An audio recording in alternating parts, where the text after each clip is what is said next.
We have the Pittsburgh Steelers facing the Baltimore Ravens. This is your Week 18 2023 prediction and preview video. Hit subscribe if you're new. Also, hit the like button. Let's start off with the Pittsburgh Steelers. They have won their last two games, and they need to win this game in the worst way. Because if they don't win this game, they're automatically out of playoff contention. But if they can go out and win this game, they will still be in that playoff race.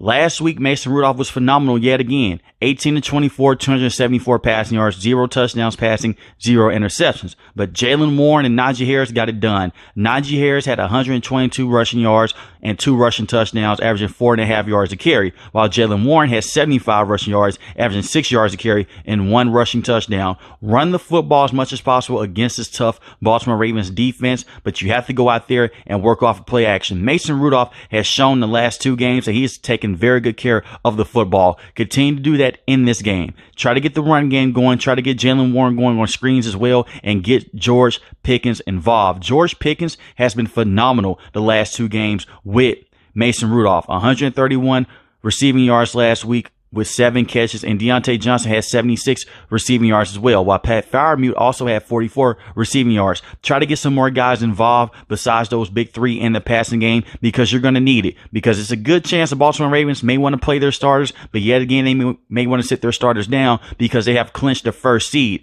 Regardless, it's going to be a tough game because you are in Baltimore, and the Baltimore Ravens are no slouches, whether their backups are in or even if their starters are in.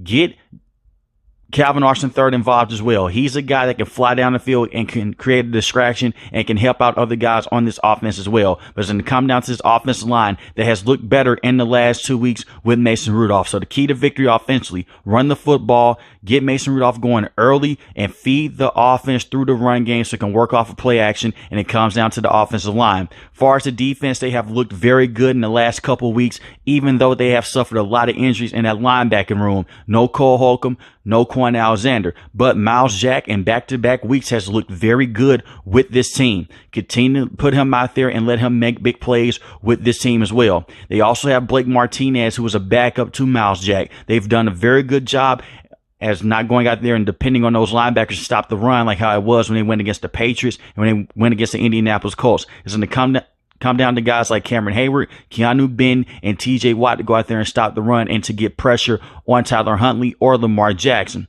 When I'm looking at TJ Watt, one of the best, and I mean one of the best defensive players in the NFL and should be defensive player of the year. He has been phenomenal. He's been sacking the quarterback a lot this season and has been getting pressure. Continue to get that going in this game as well. And the same with Alex Highsmith. It's going to come down to that defensive front. Can get enough pressure on the opposing quarterback, and can they stop those wide receivers? As far as Joey Porter Jr., he has looked very good in the last couple of weeks. He has been having all those penalties like how he had in the first half of the season. And he did a very good job early on in the game against the Seattle Seahawks for getting a lot of pressure against DK Metcalf in terms of just keeping him on the sideline and getting things going and not getting too handsy and having penalties thrown at his way.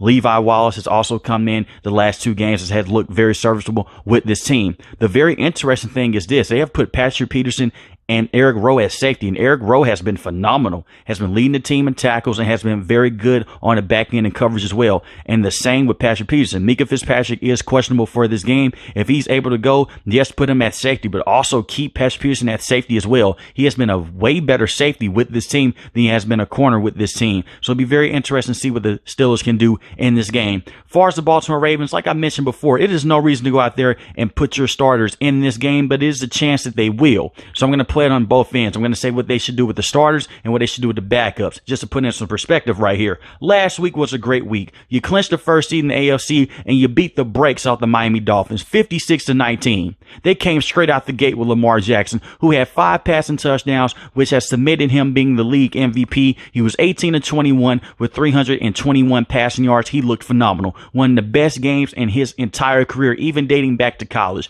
Gus Edwards had a rushing touchdown and averaged 4.5 yards a carry. Justice Hill did have 48 rushing yards on the day with just 3 carries, but he also had 5 catches for 64 receiving yards and a beautiful receiving touchdown on a linebacker. You need to put the Steelers into a situation to where you want the linebackers to match up against the running backs and single those guys out and throw the ball over their head. Now, Miles Jack isn't that same athletic linebacker he was in the past, but he has more athleticism than a Landon Roberts, who was also questionable for this game as well. Go out there, target those linebackers, and target those guys guys in the secondary. The secondary has played better, but you can still get Joey Porter Jr. on some double moves, whether it is Tyler Huntley or Lamar Jackson. If it's Lamar Jackson, let him fill out the offense and let him run the show. If it is Tyler Huntley, you want to make sure that everything is condensed with the field, not because he is a backup quarterback, because he is a very good backup quarterback. But if you do not have Lamar Jackson in the game, it's a good chance that those guys on the offensive line like Tyler Linderbaum will not play in this game.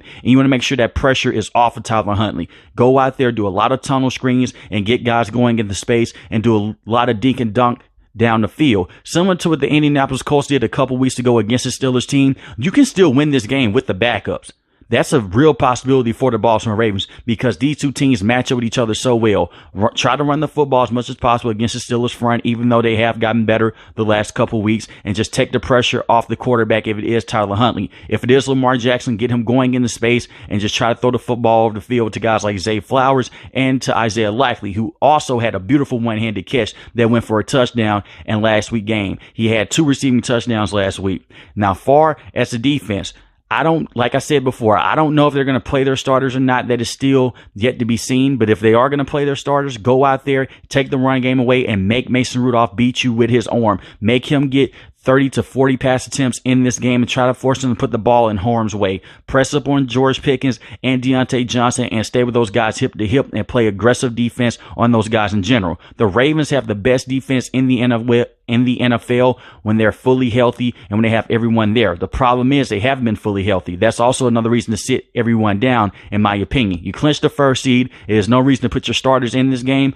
but if they want to, hey, that's Ravens football. Regardless, this is going to be a very good football game. It's going to be a close football game. With that being said, I do have the Steelers winning this game 24-17. But let me know in the comment section below, who do you have winning this game, the Baltimore Ravens or the Pittsburgh Steelers? If you're new to the channel, hit the subscribe button. If you like the video, hit the like button. Most importantly, when each and every last one, guys, stay safe, stay positive. Thanks for watching the video, guys.